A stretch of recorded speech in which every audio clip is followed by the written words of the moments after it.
Friends, பைனாப்பிளில் நீங்கள் நிறைய recipe பார்த்துருப்பீங்க, ஜாம் பார்த்துருப்பீங்க, அல்வா பார்த்துருப்பீங்க, கேசரி பார்த்துருப்பீங்க. ஆனால் இது ஒரு வித்தியாசமான ரெசிபி. இதை பார்க்கும்போதே உங்களுக்கு தெரிஞ்சிருக்கும் நான் ஏதோ ஒன்று பிளான் பண்ணிகிட்ருக்கேன்ட்டு. நம்ம வேறு ஒன்றும் பண்ணலை. நம்ம இன்றைக்கி பைனாப்பிள் வைன் எப்படி தயாரிக்க போகிறது நான் உங்களுக்கு சொல்லித்தரேன். வைனுன்னொன்னே அது வந்து அன்ஹெல்தின்னெல்லாம் நினைக்காதீங்க, ஹெல்தி தான். நம்ம வேறு எதுவுமே சேர்க்க போகிறது கிடையாது. நம்ம வந்து ஃப்ரூட் எடுக்க போகிறோம், அது வந்து பைனாப்பிள். அடுத்து சுகர் போடுவோம், ஈஸ்ட் போடுவோம். வேறு நம்ம எதுவுமே போட மாட்டோம். வேறு அடிஷ்னலாக வேறு ஏதாவது போடுறதா இருந்தால் நான் கட் பண்ணாமல் நான் உங்களுக்கு எல்லாமே சொல்லித்தரேன். நான் என்னெல்லாம் யூஸ் பண்ணுறேன், எப்படி யூஸ் பண்ணுறேன்ட்டு. இது நம்ம சாப்பிட்றதுக்கு மாதிரி நீங்கள் வந்து அவ்வளோ இந்த முள் எல்லாமே கழிச்சு போடணும்னு கிடையாது. ஓரளவுக்கு வெட்டிக்கோங்க போதும். ஏன்னா நம்ம வந்து ஜூஸ் தான் எடுக்க போகிறோமோ தவிர்த்து இதை வந்து நம்ம வந்து ஃபுல்லும் சாப்பிட போகிறது கிடையாது. அதனால் நீங்கள் ரொம்ப இந்த முள்ளெல்லாம் எடுக்கணும் அப்படிங்கிற அவசியம் எல்லாம் கிடையாது. மேலே தோல் மட்டும் நீக்கிக்கோங்க. இது நான் எப்படி பண்ணுறேனோ அதே மாதிரி நீங்கள் கொஞ்சம் பண்ணிக்கலாம். இல்லை உங்கள் இஷ்டத்துக்கு நீங்கள் கொஞ்சம் கூட நான் வந்து தோல் எடுக்கணும் அப்படின்றதுச்சுன்னா நீங்கள் தோல் எடுங்க. ஓகே, இப்போ பார்த்தீங்கன்னா நான் தோல் ஓரளவுக்கு எடுத்துட்டேன். இப்போது நம்ம வந்து இந்த தோலெல்லாம் நீக்கிட்டு நம்ம வந்து சின்ன சின்னதாக வெட்ட போகிறோம். வெட்டும்போது நீங்கள் வந்து ரொம்ப பெருசாகவும் வெட்டணும், ரொம்ப சின்னதாகவும் வெட்டணும்னு கிடையாது. ஓரளவுக்கு நம்ம வந்து சமையல் பண்ணுறதுக்கு உருளைக்கிழங்கோ ஏதாவது வெட்டுற மாதிரி அந்த ஷேப்பில் நீங்கள் வெட்டிக்கலாம். நான் இப்போ உங்களுக்கு வெட்டி காமிக்கிறேன் என்ன ஷேப்பில் இருந்தால் நல்லா இருக்கும்ன்ட்டு. ஏன்னா இது வந்து கொஞ்சம் மக்கணும். மக்கிறது இந்த சென்ஸ் சுகர் கூட சேர்ந்து இது வந்து ஃபெர்மெண்டேஷன் ஆகணும். ஃபெர்மெண்டேஷன்னா நொதிக்கிறதுன்னு சொல்லுவாங்க. அதை நொதிச்சா மட்டும்தான் உங்களுக்கு வந்து வைன் சரியாக வரும். இப்போ பார்த்தீங்கன்னா நான் வந்து இந்த சின்ன பீசஸாக கட் பண்ணியிருக்கேன். இதை கட் பண்ணி நம்ம எதில் போடணும்னா ஸ்டீல் பாத்திரத்துலேயோ அலுமினிய பாத்திரத்துலேயோ மண் பாத்திரத்தில் சிலவங்க செய்வாங்க. பட் ஐ ப்ரிஃபர் பிளாஸ்டிக் டப்பா. ஓகே, இந்த பிளாஸ்டிக் டப்பாவில் போடுறோம். ஏன் இவ்வளோ பெரிய டப்பா எடுத்திருக்கேன்ட்டா நான் வந்து 3 காய் எடுத்திருக்கேன். ஓகேவா? நீங்கள் வந்து நெருக்கணும் ஃபஸ்ட்டு எவ்வளோ கிலோ இருக்குது அப்படின்ட்டு. நான் வந்து 2 கிலோ வாங்கியிருக்கேன். 2 கிலோனா நீங்கள் 2 லிட்டர் தண்ணி ஊற்றணும். அதே நேரம் 2 கிலோ சுகர் போடணும். இதுதான் அதோட காம்போசிஷன். நீங்கள் வந்து சுகர் அதிகமாக போட்டிங்கன்னா உங்களுக்கு ஆல்கஹால் கண்டென்ட் வந்து அதிகமாக இருக்கும். இதில் மேக்ஸிமம் 13% ஆல்கஹால் கண்டென்ட் இருக்கும். அது வந்து ரொம்ப வீரியமாக இருக்குமான்னு கேட்டால் கிடையாது. ஒரு ஃபெர்மெண்டட் ப்ராடக்ட் வந்து நம்ம டெய்லி கொஞ்சம் இன்டேக் பண்ணுறது நல்லது. அதுக்குன்னு நான் உங்களை வந்து வேறு எதுவும் குடிக்க சொல்லவில்லை. நான் வந்து உங்களை வெறும் பழத்தோட நம்ம வீட்டிலையே ஹெல்த்தியாக தயாரிக்கிறத மட்டும்தான் நான் சாப்பிட சொன்னேன். நீங்கள் அதை தப்பாக எடுத்துக்கக்கூடாது எந்த வகையிலையும். ஓகேவா? நம்ம இதே மாதிரி வெட்டி நம்ம போடுறோம். இப்போது நமக்கு இந்த டப்பாவில் நம்ம போடுவோம். போட்டுட்டு நம்ம என்னெல்லாம் பண்ணுறோம் அப்படிங்கிறத நான் வந்து உங்களுக்கு ஸ்டெப் பை ஸ்டெப்பாக சொல்கிறேன். இப்போ பார்த்தீங்கன்னா நான் 2 காய் வெட்டி இதில் போட்டிருக்கேன். 3வது காய் நான் வெட்டிக்கிட்டு இருக்கேன். இப்போது நான் ஒரு விஷயம் உங்கள்கிட்ட சொல்ல மறந்துட்டேன். எதுக்கு நான் இவ்வளோ பெரிய டப்பா எடுத்திருக்கேன் அப்படின்ட்டு. இதில் என்னென்னா காய் இவ்வளோத்துக்கு வருதுன்னு வச்சுக்கோங்க. இவ்வளோத்துக்கு ஈக்குவல் ரேஷியோ. ஓகேவா? 1:1 நம்ம வந்து தண்ணி எடுக்கணும். தண்ணி எடுக்கும்போது என்ன ஆகும்னா நொதிக்கும் போது இந்த பைனாப்பிள் எல்லாமே இங்கே மேலே வரும். அப்போது இங்கே ஃபுல்லும் பைனாப்பிள் ஜூஸ் கீழே நின்றும், தண்ணி இங்கே வரும், ரெண்டும் சேர்ந்து நிற்கும்.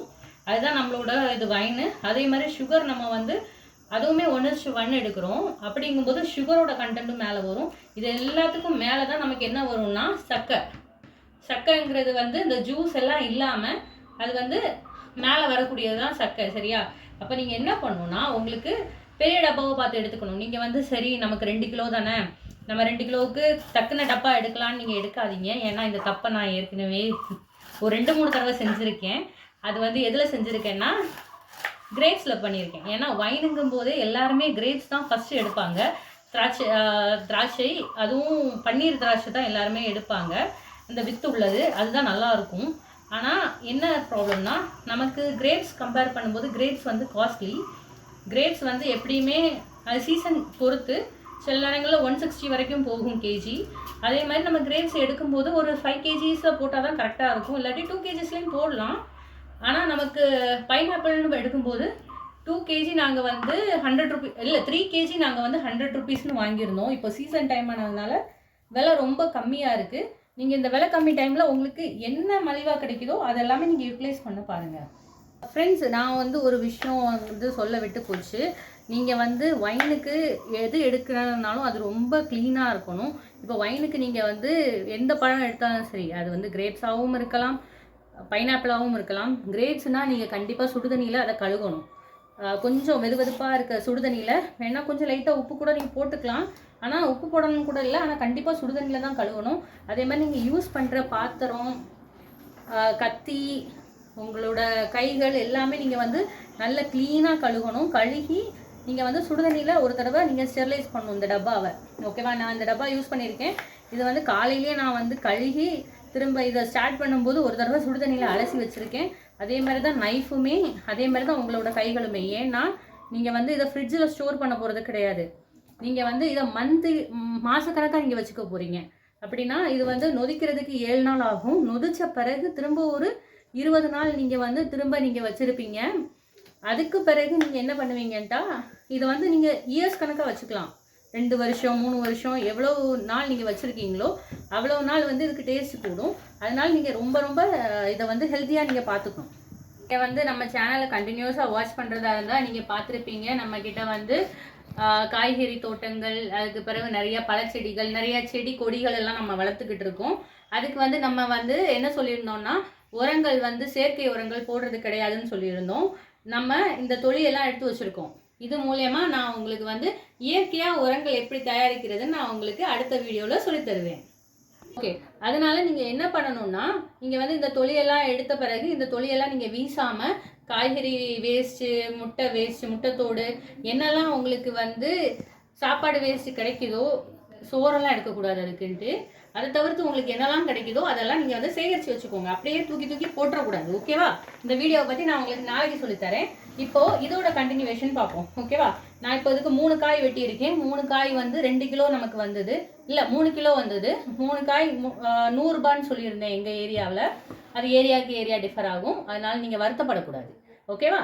இப்போ நான் இதுக்குள்ளே ஒன்றுமே போடல, காய் மட்டும்தான் வெட்டி போட்டு வச்சுருக்கேன். இதுதான் இதில் வந்து நம்ம தண்ணி சேர்க்க போகிறோம், ஈஸ்ட்டு, சுகர் எல்லாமே இந்தான் சேர்க்க போகிறோம். அதோட ரேஷியோ எவ்வளோ போடுறோம் எல்லாமே நான் உங்களுக்கு சொல்லித்தரேன்.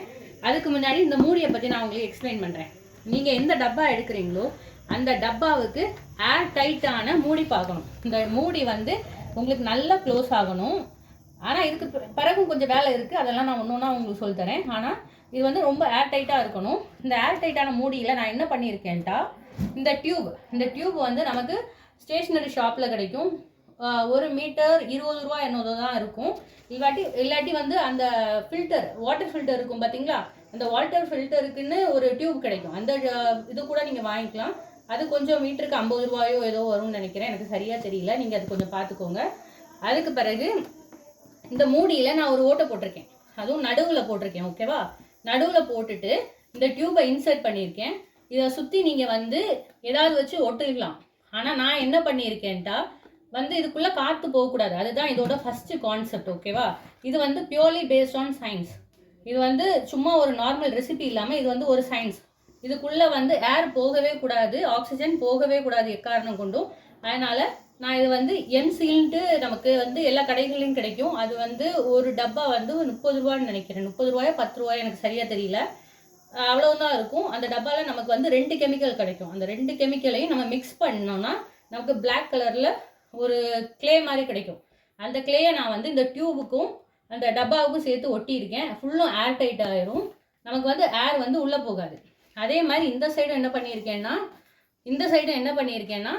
இந்த சைடும் எம்சீல் வச்சு ஒட்டியிருக்கேன். அப்போது நமக்கு ஹோல் போட்டது இந்த சைடும் சரி இந்த சைடும் சரி நமக்கு வந்து இதாகாது. இது ஏன் நான் உங்களுக்கு பண்ணதை காமிக்கலைன்னா, இது வந்து என்னோட பழைய டப்பா. நான் வந்து கிரேப் ஒயினுக்கு நான் யூஸ் பண்ண டப்பா. கிரேப் ஒயின் பண்ணும்போதெல்லாம் எனக்கு யூடியூப் சேனல் கிடையாது, அதனால் காமிக்க முடியல. வேணா நான் புதுசாக இன்னொரு டப்பாவில் செய்யும்போது உங்களுக்கு காமிக்கிறேன். ஒன்றுமே கிடையாது. நீங்கள் வந்து ஒரு நைஃப் ஏதாவது அடுப்பில் சூடு பண்ணிக்கோங்க.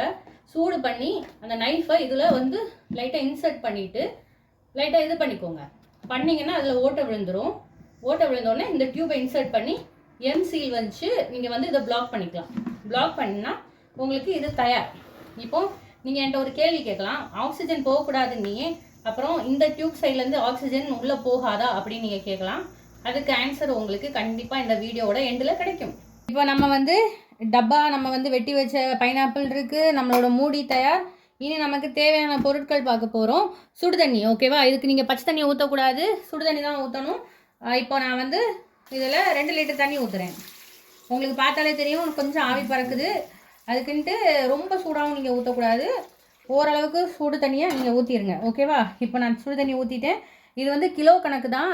எவ்வளோ லிட்ரு நான் எடுக்கிறேங்கிறது முக்கியம் இல்லை. நீங்கள் எவ்வளோ பைனாப்பிள் நீங்கள் வெட்டின பிறகு நீங்கள் இதில் போடுறீங்க அப்படின்னு வெயிட் பார்த்துட்டு அத்தனை லிட்டர் தண்ணி நீங்கள் ஊற்றணும்.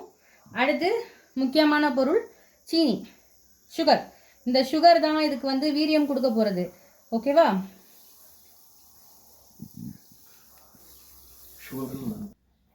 ஓகே, இப்போ வந்து நம்ம சுகர் போடுறோம். சுகருமே அதே அளவு தான். நீங்கள் வந்து எவ்வளோ கிலோ பைனாப்பிள் எடுக்கிறீங்களோ அத்தனை லிட்டர் தண்ணி, அத்தனை கிலோ வந்து சுகர் நீங்கள் போடணும். இப்போ வந்து நான் சுகர் போட்டிருக்கேன். இதுக்கு மேலே நீங்கள் என்னெல்லாம் போட போகிறீங்கன்னு நான் காமிக்கிறேன். இது வந்து ஈஸ்ட். ஓகேவா? ஈஸ்ட் வந்து எங்களுக்கு இந்த சின்ன டப்பாவில் கிடைக்குது. சிலதில் வந்து உங்களுக்கு கொஞ்சம் பெரிய பெரிய பேக்கெட்லலாம் கிடைக்கும். இது வந்து சில பிராண்டு வந்து கொஞ்சம் நிறைய நொதிக்கிற தன்மை கொடுக்கும். இதுதான் உங்களுக்கு நொதிக்கிற தன்மையை கொடுக்கும் ஃபாஸ்ட்டாக உங்களுக்கு இது பண்ணுறதுக்கு. இப்போ நீங்கள் பார்த்தீங்கன்னா ஈஸ்ட் எப்படி தூவிக்கோங்க. இதை வந்து 2 டைப்பாக பண்ணலாம். நீங்கள் சுடுதண்ணியில் ஒரு கப்பில் வச்சுட்டு நீங்கள் இந்த ஈஸ்ட்டை போட்டு அதை நல்லா கலக்கி இதில் ஊற்றலாம். இல்லாட்டி நம்ம ஏற்கனவே இதில் சுடுதண்ணி தான் நம்ம ஊற்றியிருக்கோம். அதனால நீங்கள் டைரெக்டாகவே ஈஸ்ட்டை நீங்கள் போடலாம். ஓகேவா? இதில் நீங்கள் வந்து எல்லாமே போட்டு நீங்கள் கலக்கி வச்ச பிறகு உங்களுக்கு வந்து நொதிப்பு தன்மைனா ஃபர்மெண்டேஷன் ஆகும். அந்த ஃபர்மெண்டேஷன் ஆகாட்டி நீங்கள் கொஞ்சம் கூட நீங்கள் வந்து என்ன பண்ணலாம், கொஞ்சம் கூட நீங்கள் வந்து சுகரும் நீங்கள் வந்து ஈஸ்ட்டும் போடலாம். ஈஸ்ட் வந்து பிராண்டை பொறுத்து அதோட தன்மை வந்து மாறும், எவ்வளோ சீக்கிரம் அது வந்து நொதிப்பு கொடுக்குதுன்ட்டு. இப்போ நொதிப்புங்கிறது ஒன்றும் கிடையாது. இந்த உங்களுக்கு ஏர் பபிள்ஸ் தெரியுது பார்த்தீங்களா? இந்த ஏர் பபிள்ஸை கொண்டு வரது தான் நொதிக்கிற தன்மை. ஓகேவா? இப்போ நீங்கள் பார்த்தீங்கன்னா உங்களுக்கு கார்பன் டை ஆக்சைடு, இது வந்து நொதிப்பு தன்மையிலேருந்து நமக்கு கார்பன் டை ஆக்சைடு வரும். ஓகேவா? அதுதான் இது. அது இப்போயே நமக்கு பபிள்ஸ் வர தொடங்கிருச்சு. அடுத்து நம்ம போட போகிறது வந்து பட்டை. ஓகே, சின்னமின்னு சொல்லுவோம். சின்னமின் வந்து பட்டை, சரியா? நம்ம லாங்குவேஜில் அதை வந்து நீங்கள் 4 3 உடச்சி நீங்கள் போடலாம். கொஞ்சம் அதிகமாகவே நீங்கள் போட்டுக்கலாம். ஓகேவா? இதை நீங்கள் மிக்சியில் பவுட்ரு பண்ணி போடணும்னு கிடையாது. ஸோ நான் இதை வந்து 2 உடச்சி போடுறேன். இதோட ஃப்ராக்ரன்ஸ் கிடையாது, அரோமா. ஓகேவா? இதோட அரோமா வந்து இதில் இறங்கணும், அவ்வளோதான் விஷயம். அடுத்தது நான் என்ன பண்ண போகிறேன்னா கிராம்பு. ஓகேவா? கிராம்புக்கு எனக்கு இங்கிலீஷில் மறந்து போச்சு, அதனால் இதுதான் கிராம்பு. நீங்கள் இதை பார்த்துக்கோங்க. ஓகேவா? இது கொஞ்சம் எடுக்கிறோம். கொஞ்சம் நீங்கள் தாராளமாக இவ்வளோ எடுத்துக்கலாம். இதுக்கு மிச்சம் நீங்கள் போட வேணாம். ஏன்னா இந்த ஸ்மெல் வந்து டாமினேட் பண்ணிடக்கூடாது. அதனால் இது இவ்வளோ எடுக்கிறோம். அது கூட நான் என்ன எடுக்கிறேன்னா கொஞ்சம் ஏலக்காய் எடுக்கிறேன். ஏலக்காய் நான் இந்த அளவுக்கு எடுத்திருக்கேன். இதுக்கு மிச்சம் நீங்கள் வந்து ஏலக்காய் எடுக்க வேணாம். இப்போ இதில் அடிஷ்னலாக நான் ஒன்று சொல்ல வேண்டியது, இந்த பட்டை இருக்குது பார்த்தீங்களா, அதுவும் நம்ம தோட்டத்தில் உள்ளது தான். இந்த ஏலக்காய் இன்றைக்கி நம்ம வந்து வீடியோவில் பார்த்தோம் பார்த்தீங்களா, இதுவுமே நம்ம தோட்டத்தில் உள்ளது. கிராம்பும் நம்ம தோட்டத்தில் உள்ளது. நம்ம தோட்டத்தில் உள்ளது தான் நம்ம வந்து யூஸ் பண்ணுறோம் வீட்டுக்கு. இதை தவிர்த்து நீங்கள் வந்து இன்னொன்றும் போட்டுக்கலாம். அன்னாசி பூ வந்து நம்ம பிரியாணிக்கு கிரேவிக்கெல்லாம் யூஸ் பண்ணுவோம் பார்த்தீங்களா, அதையும் நீங்கள் வந்து இந்த அமௌண்ட் மேபி ஒரு 2 பூவோ 3 பூவோ நீங்கள் எடுத்துக்கலாம். எடுத்துட்டு ஒரு இடி இடிச்சுக்கோங்க. நான் இடிக்கிறது நான் உங்களுக்கு சொல்கிறேன். என் இடிகளை எடுக்கிறேன், ஒரு நிமிஷம். நான் வந்து இது லைட்டாக 1 2 இடிச்சிருக்கேன். ரொம்ப இந்த வித்தெல்லாம் உடையிற அளவுக்கு நான் இடிக்கலை. ஆனால் இந்த உள்ளேருந்து இது வர்ற அளவுக்கு நான் லைட்டாக இடிச்சிருக்கேன். இதையும் நம்ம ஆட் பண்ணுறோம். ஆட் பண்ணிவிட்டு நம்ம இப்போ என்ன பண்ண போகிறோன்னா கோதுமை. ஓகேவா? கோதுமை ஒரு 2 கைப்பிடி போட போகிறோம். இதுவுமே எதுக்குன்னா இதோட ஃபர்மெண்டேஷன் அதிகப்படுத்தும், கொஞ்சம் வீரியம் அதிகமாக கொடுக்கும். உங்கள்கிட்ட முழு கோதுமை இல்லாட்டி இங்கே வந்து என்ன பண்ணலாம், இதே பங்கு நான் இப்போ வந்து கைக்கு 2 கை நான் போட்டிருக்கேன். இதே பங்குக்கு நீங்கள் வந்து அரிசி போடலாம். ஓகே, இப்போ பார்த்தீங்கன்னா இதுதான் நம்ம போட்ட சர்க்கரை. இங்கே வந்து தண்ணி இருக்குது, இது மேலே பைனாப்பிள், அது மேலே என்னெல்லாம் போட்டிருக்கோன்னா கோதுமை, ஏலக்காய், கிராம்பு, அன்னாசிப்பூ, பட்டை, இவ்வளவு போட்டிருக்கோம். இப்போ வந்து நம்மளோட பெரிய டாஸ்க் ஈஸ்ட் போட்டிருக்கோம். ஈஸ்ட் வந்து மறக்கக்கூடாது, கண்டிப்பாக ஈஸ்ட் போடணும்.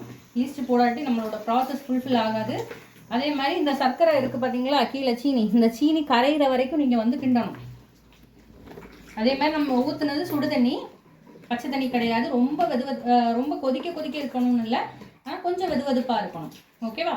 இப்போ நீங்கள் பார்த்தீங்கன்னா நம்ம தண்ணி வந்து இவ்வளோ கண்டென்ட் இருக்குது. ஆனால் ஃபெர்மெண்டேஷன் ஆகும்போது இங்கே இருக்கிற அவ்வளோ பைனாப்பிளோட சக்கையும் இங்கே மேலே ஏறி வரும். ஏறி வர கேப் வந்து நீங்கள் கண்டிப்பாக கொடுக்கணும். ரொம்ப சின்ன டப்பாவில் இந்த அளவு போதும் அப்படின்னு நினச்சி நீங்கள் வைக்கக்கூடாது. இந்த கேப் இருக்கணும் கண்டிப்பாக. அப்போ தான் உங்களுக்கு ப்ராசஸ் வரும். ஏன்னா நான் உங்களுக்கு process update day by day நான் வந்து ஷார்ட்ஸில் போடுறேன். ஃபர்மெண்டேஷன் எப்படி ஆகுது அப்படின்னு நான் எல்லா அப்டேட்டுமே நான் போடுறேன். ஓகேவா? அதே மாதிரி நீங்கள் ரொம்ப முக்கியமாக பார்க்க வேண்டியது, இது மேலே கொசு எதுவுமே உட்காரக்கூடாது. ஏன்னா இனிப்பு பொருளில் கொசு வர்றதுக்கு சான்சஸ் அதிகம். ஆனால் கொசு எதுவும் வரக்கூடாது. அதே மாதிரி காற்றும் உள்ளே போகக்கூடாது. இந்த கரண்டி வந்து நீங்கள் வந்து மரக்கரண்டி யூஸ் பண்ணிக்கோங்க. ஏன்னா ஸ்டீல் கரண்டியோ அலுமினிய கரண்டியோ நீங்கள் யூஸ் பண்ணக்கூடாது, ரியாக்ட் ஆகும். இப்போ பார்த்துட்டிங்கன்னா சுகர் வந்து ஓரளவுக்கு டிசால்வ் ஆகிருச்சு, கரைஞ்சிருச்சு.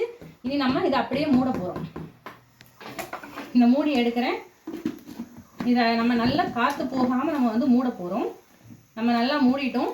இங்கே வந்து நல்லா சீல் ஆகியிருக்கு, அதனால் நம்ம காற்று போகாது. இப்போ நம்ம வந்து இதை காற்று போகாமல் அடைச்சிருக்கோம். இப்போ நான் உங்கள்கிட்ட என்ன சொன்னேன்னா, இந்த டப்பாக்குள்ளாடி எந்த வகையிலையுமே காற்று போகக்கூடாதுங்கிறதுனால தான் இங்கேயும் எம்சில் போட்டு இந்த டியூப் கொடுத்துருக்கோம். இப்போ இது வழியாக காற்று போகுமான்னு கேட்டிங்கன்னா போகக்கூடாது. போகாமல் இருக்கிறதுக்கு என்ன செய்யணும்னா, நீங்கள் ஏதாவது ஒரு டப்பாலேயோ பாட்டில்லையோ கப்புலேயோ எதுலையாவது ஒன்றில் கொஞ்சம் தண்ணி பிடிச்சிக்கோங்க. தண்ணி பிடிச்சிட்டு இந்த டியூப்பை நீங்கள் வந்து இதுக்குள்ளே போட்டுடணும். இல்லாட்டி நீங்கள் இன்னொன்றும் பண்ணலாம். இதில் ஒரு ஓட்டை போட்டு இதை வந்து நீங்கள் இந்த டியூபை இதுக்குள்ளே இன்சர்ட் பண்ணி நீங்கள் மூடலாம். எப்படி வேணாலும் நம்ம பண்ணிக்கலாம்.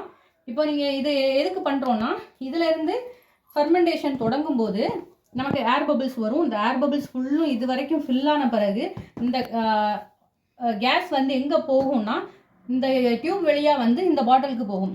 பாட்டிலுக்கு போகும்போது உங்களுக்கு பபிள்ஸ் வர தொடங்கிடும். பபிள்ஸ் மேக்ஸிமம் 4 ஹவர்ஸில் வர தொடங்கிடும். அப்படி சப்போஸ் உங்களுக்கு பபிள்ஸ் வராட்டி நீங்கள் இதை வந்து இதை ஷேக் பண்ணி விடுங்க.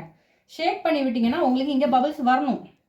இப்போ வராது, 4 ஹவர்ஸ் கழிச்சு தான் வரும். 4 ஹவர்ஸ் கழிச்சு உங்களுக்கு பபிள்ஸ் வராட்டி நீங்கள் ஷேக் பண்ணி பாருங்கள், 1-2 பபிள்ஸ் ஆகுது கண்டிப்பாக வரணும். சப்போஸ் அப்படி வராட்டி இதில் என்ன பிரச்சனையாக இருக்கலாம்னா, ஒருவேளை ஒரு ஏரியாவில் உள்ள பழத்துக்கும் சுகர் கண்டென்ட் வேறு மாதிரி இருக்கும். ஒருவேளை உங்களுக்கு பழத்தில் சுகர் கம்மியாக இருக்கலாம். இல்லாட்டி ஈஸ்ட் வந்து ஒரு கம்பெனியை பொறுத்து ஈஸ்டோட கெமிக்கல் ரியாக்ஷனும் வேரியன்ஸாக இருக்கும். அப்போ நீங்கள் வந்து ஈஸ்ட் கொஞ்சம் அதிகமாக போட்டு பாருங்கள். 1 ஸ்பூன் இல்லாட்டி 1.5 ஸ்பூன் ஏதாவது கொஞ்சம் அதிகமாக போட்டு பாருங்கள். இல்லாட்டி சுகர் கொஞ்சம் 1/2 kg மாதிரி கொஞ்சம் சுகர் கொஞ்சம் அதிகமாக போட்டுட்டு திரும்ப ஒரு 1 hour 2 hour வெயிட் பண்ணி பாருங்கள். உங்களுக்கு பபிள்ஸ் கண்டிப்பாக வரும். அப்படி சப்போஸ் உங்களுக்கு டவுட் இருக்குது, டப்பாவோட சைஸ் வந்து ரொம்ப பெருசாக இருந்துச்சுன்னா கேஸ் இது வரைக்கும் ஃபில் ஆனால் மட்டும்தான் இங்கே பபிள் வரும். அப்படி சப்போஸ் உங்களுக்கு வரல அப்படின்னா திரும்பியும் அதே பாலிசி தான். ஒரு ஷேக் பபிள் கண்டிப்பாக வரும். இதுதான் ப்ராசஸ். அதுக்கு பிறகு என்ன பண்ணுறோன்னா, இது வழியாக உங்களுக்கு ஏர் கொஞ்சம் கொஞ்சமாக உள்ளே போச்சுன்னா உங்களுக்கு பபிள்ஸ் வராது. ஏன்னா அந்த கேஸ் வந்து இது வழியாக எஸ்கேப் ஆக சான்ஸ் இருக்குது. அது இல்லாமல் இருக்கிறதுக்கு நம்ம என்ன செய்கிறோன்னா, இதுதான் மாஸ்கிங் டேப். இங்கே மாஸ்கிங் டேப் வந்து பெயிண்டிங் எல்லாத்துக்கும் யூஸ் பண்ணுவாங்க. இல்லாட்டி ஏதாவது செல்லோ டேப் இருக்குது பார்த்தீங்களா, செல்லோ டேப் கூட நீங்கள் ஒட்டலாம். அதை வந்து நம்ம என்ன பண்ணுவோன்னா, இந்த டப்பாவை சுற்றி நம்ம வந்து இந்த கேப்பில் வந்து இந்த கேஸ் வெளியில் போகாத அளவுக்கு நம்ம வந்து ஒட்டணும். இப்போ நான் இந்த டப்பாவை சுற்றி ஒட்ட போகிறேன். பார்த்தீங்கன்னா இதை வந்து நம்ம ஒட்டி முடிச்சிட்டோம். இப்போ இது வழியாக ஏர் போகாது, கேஸ் போகாது. இது வழியாக கேஸ் போகாது. கேஸ் இப்போ ஃபார்ம் ஆகுறது போகணும்னா இது வழியாக உங்களுக்கு கண்டிப்பாக பபிள்ஸ் வரும். இதில் கீ பாயிண்ட் நீங்கள் வந்து தெரிஞ்சு வச்சுக்க வேண்டிய ரொம்ப முக்கியமான விஷயம்னா, சுகர் கண்டிப்பாக டிசால்வ் ஆகணும். உங்களுக்கு வந்து ஈஸ்ட் நீங்கள் கரெக்டான ரேஷியோவில் போடணும். ஈஸ்ட் ஒரு இடத்துல டிஃபர் ஆகும், அதுக்கேற்ற மாதிரி நீங்கள் போட்டுக்கோங்க. இது வந்து நான் ஏன் ஒட்டியிருக்கேன் அப்படின்னா, நான் நிறைய தடவை பண்ணியிருக்கேன். அதனால் கண்டிப்பாக எனக்கு ஏர் பபிள் வரும்னு தெரியும். சிலவங்க என்ன பண்ணுவாங்கன்னா, இதை ஒட்ட மாட்டாங்க. டெய்லி என்ன பண்ணுவாங்கன்னா, ஸ்பூன் எடுத்து ஓப்பன் பண்ணி ஸ்பூன் எடுத்து கலக்குவாங்க. நம்ம அப்படி பண்ண மாட்டோம். நம்ம வந்து வெளியிலேயே இப்படி ஷேக் பண்ணிப்போம் டெய்லி மார்னிங். ஓகேவா? டெய்லி மார்னிங் நீங்கள் வந்து ஒரு தடவை நீங்கள் ஷேக் பண்ணி விட்டுட்டிங்கன்னா போதும். ஏன் பண்ணுறோன்னா, இந்த பைனாப்பிள் எல்லாம் மேலே வந்துடும். திரும்ப அந்த பைனாப்பிள் கீழே போகும். நம்ம ஷேக் பண்ணும்போது திரும்ப அதிலேயே ஃபர்மெண்ட் ஆகும், ஊறி அதோட ஜூஸ் எல்லாம் அந்த தண்ணியில் இறங்கும். அதுக்காக தான் நம்ம ஷேக் பண்ணுவோம். அதனால தான் நம்ம மூடி இருக்கோம். சில பேர் கண்டிப்பாக மூட மாட்டாங்கன்னு எனக்கே தெரியும். ஆனால் நம்ம மூடினதுக்கு காரணம் இதுதான். ஓகேவா? இப்படி நம்ம வந்து வீட்டில் இருந்தே ஒரு 10 நிமிஷத்தில் நமக்கு தேவையான வைனை நம்மளே தயாரிச்சுக்கலாம். அதுவும் ஹெல்த்தியானது, டேஸ்டியானது, அதுவும் நம்மளால் ஈஸியாக அவைலபிளோட திங்ஸோட மட்டும்தான் நம்ம தயாரிச்சிருக்கோம். நம்ம வந்து பெரிய திங்ஸ் எதுவுமே வெளில வாங்கல, பைனாப்பிள் மட்டும்தான் வெளில வாங்கியிருக்கோம். தேங்க்யூ ஃப்ரெண்ட்ஸ் ஃபார் வாட்சிங். இதே மாதிரி நிறைய யூஸ்ஃபுல் வீடியோஸ் வேணும்னா லைக் பண்ணுங்கள், ஷேர் பண்ணுங்கள், சப்ஸ்கிரைப் பண்ணுங்கள். தேங்க்யூ.